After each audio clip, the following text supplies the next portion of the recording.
Hey guys, I'm Mike and welcome back to Live, Drive, and Thrive. If you're new here, this channel in part is all about showcasing the real life experiences of people living in their vehicles, such as cars, vans, trailers, you name it.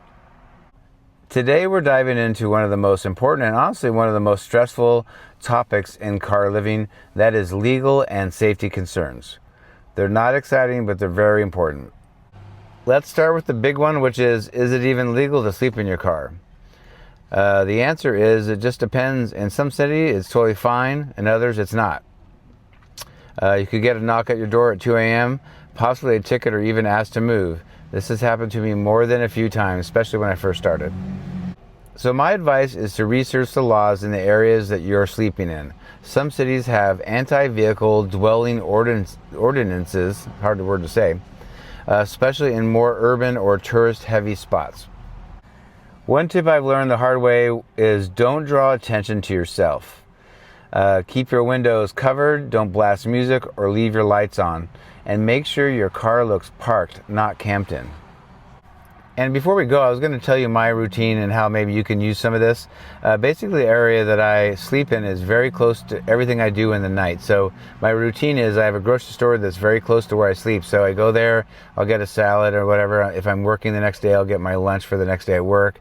And then what I do is I go maybe a quarter mile, and it's still near the neighborhood, the area that I sleep in, but I'll go over to, it's a big industrial park, and it's got a huge parking lot that's, the outer regions is never used. So I'll park there, I can actually see the ocean, I get to watch the sunset. Really good service area, got 4 bars.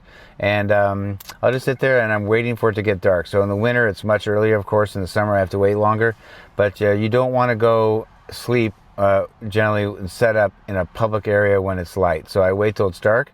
I go to a very upscale, high-end neighborhood nearby, very close, like less than a quarter mile, maybe a half mile. And you don't really want to park on streets, generally speaking, in front of people's houses, things like that. This is a big neighborhood, but it's an unusual neighborhood because a lot of the houses don't face the street, or there's driveways or roads going back where the houses are, so the street doesn't have actual houses on it, even though it's a neighborhood. And a lot of people put their overflow and extra cars there, so I just pull in, I blend in just like everybody else. The key to this is, as I said, is put the window blinds up. I make sure that I'm ready to go to sleep. I don't go there and play on my phone and do all that at night.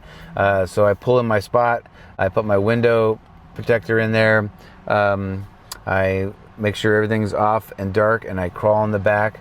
Actually, this is a loaner car right now. I don't have my car, but it's the same exact model. But I have a window, not a window, a divider that goes right behind the front seats, but blocks me off. You can't see through it, so it's a blacked out curtain. So I do that, so I have a little bit of privacy, and then I go to sleep. So that's the key.